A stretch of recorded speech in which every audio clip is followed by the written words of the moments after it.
Welcome to current affairs Telugu channel అండి. ఈ వీడియోలో మనం జూన్ 1 నుంచి జూన్ 15 మధ్యలో జరిగిన సైన్స్ అండ్ టెక్నాలజీ బిట్స్ని నేర్చుకుందాం. సో ఫస్ట్ వచ్చేసి జీపీఎస్ సేవలను మరింత మెరుగ్గా అందించేందుకు జపాన్ ఏ ఉపగ్రహాన్ని జూన్ 1న ప్రవేశపెట్టింది? మిచిచిబి నెంబర్ 2. మిచిచిబికి నెంబర్ 2. సో తమ పౌరులకు మరింత మెరుగ్గా జీపీఎస్ సేవలను అందించేందుకు జపాన్ మిచిచిబి నెంబర్ 2 ఉపగ్రహాన్ని విజయవంతంగా కక్షలోకి ప్రవేశపెట్టింది జూన్ 1న. నెక్స్ట్, అంతర్జాతీయ అంతరిక్ష కేంద్రంలో 196 రోజులు గడిపిన వ్యోమగాములు ఎవరు? అంతర్జాతీయ అంతరిక్ష కేంద్రంలో 196 రోజులు గడిపిన వ్యోమగాములు థామస్ పెస్క్వెట్, ఒలెగ్ నోవెట్స్కీ. సో అంతర్జాతీయ అంతరిక్ష కేంద్రం ISSలో 196 రోజులు గడిపిన థామస్ పెస్క్వెట్, ఒలెగ్ నోవెట్స్కీ వ్యోమగాములు దిగ్విజయంగా భూమికి తిరిగి వచ్చారు. నెక్స్ట్, స్వదేశీ పరిజ్ఞానంతో అభివృద్ధి చేసిన అణ్వాయుధాలను ప్రయోగించగల ఏ క్షిపణి పరీక్ష విజయవంతమైంది? స్వదేశీ పరిజ్ఞానంతో అభివృద్ధి చేసిన అణ్వాయుధాలను ప్రయోగించగల ఏ క్షిపణి పరీక్ష విజయవంతమైంది? పృథ్వీ 2 అండి. సో అణువార్ హెడ్లను మోసుకెళ్లగలిగిన స్వదేశీ పరిజ్ఞానంతో తయారు చేసిన పృథ్వీ 2 క్షిపణిని భారత సైన్యం విజయవంతంగా ప్రయోగించింది. ఇది జూన్ 2న జరిగిందండి. ఇది సో భూమి ఉపరితలం నుంచి ఉపరితలం పైకి ప్రయోగించే ఈ క్షిపణి 350 కిలోమీటర్ల దూరంలోని లక్ష్యాల్ని కూడా ఛేదించగలదు, 350 కిలోమీటర్స్. నెక్స్ట్,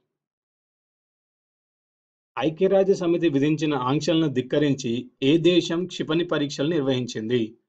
ఐక్యరాజ్య సమితి విధించిన ఆంక్షలను ధిక్కరించి ఏ దేశం క్షిపణి పరీక్షలను నిర్వహించింది? ఉత్తర కొరియా అండి.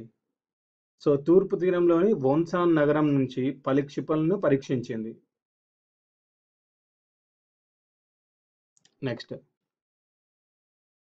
అమెరికా అంతరిక్ష పరిశోధనా సంస్థ నాసా చేపట్టనున్న అంతరిక్ష ప్రయోగానికి ఎంపికైన 12 మంది వ్యోమగాములలో భారత సంతతికి చెందిన వారు ఎవరు? రాజాచారి అండి.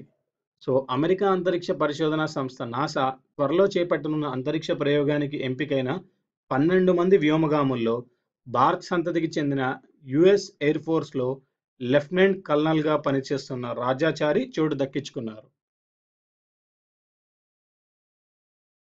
నెక్స్ట్, సో జూన్ 13న రక్షణ పరిశోధనా సంస్థ DRDO ఏ క్షిపణిని విజయవంతంగా ప్రయోగించింది? జూన్ 13న రక్షణ పరిశోధనా సంస్థ DRDO నాగ్ క్షిపణిని విజయవంతంగా ప్రయోగించిందండి. నెక్స్ట్, సూర్యుడు ఏర్పడిన ఎన్ని సంవత్సరాలకి గురుగ్రహం ఆవిర్భవించిందని అమెరికా పరిశోధకులు ఇటీవల తేల్చారు? సో సూర్యుడు ఏర్పడిన 40 సంవత్సరాలకి గురుగ్రహం ఆవిర్భవించిందని అమెరికా పరిశోధకులు ఇటీవల తేల్చారండి. సో నెక్స్ట్ వచ్చేసి మన సౌర వ్యవస్థలోని గ్రహాలన్నిటిలోకెల్లా గురుగ్రహం అత్యంత పురాతనమైందని ఖగోళ శాస్త్రవేత్తలు గుర్తించారు. నెక్స్ట్, భారత అంతరిక్ష పరిశోధనా సంస్థ ఇస్రో GSLV Mark 3 D1 రాకెట్ని ద్వారా ఏ ఉపగ్రహాన్ని ప్రయోగించింది? భారత అంతరిక్ష పరిశోధనా సంస్థ ISRO GSLV Mark 3 D1 rocket ద్వారా ఏ ఉపగ్రహాన్ని ప్రయోగించింది? GSAT-19. భారత అంతరిక్ష పరిశోధనా సంస్థ ISRO GSLV Mark 3 D1 rocket ద్వారా ప్రతిష్టాత్మకంగా ప్రయోగించిన GSAT-19 ఉపగ్రహాన్ని 4 విడతలుగా కక్ష దూరాన్ని పెంచుకుంటూ భూమికి 36,000 కిలోమీటర్ల ఎత్తులోని భూస్థిర కక్షలోకి విజయవంతంగా ప్రవేశపెట్టారు. ఇవ్వండి ఈ వీడియోలోని ఇంపార్టెంట్ కరెంట్ అఫైర్స్ 1-లైనర్ బిట్స్. ఈ వీడియో మీకు నచ్చినట్టయితే లైక్ చేయండి, సబ్స్క్రైబ్ చేయండి, షేర్ చేయండి. వచ్చే వీడియోలో మరికొన్ని ఇంపార్టెంట్ బిట్స్తో కలుద్దాం.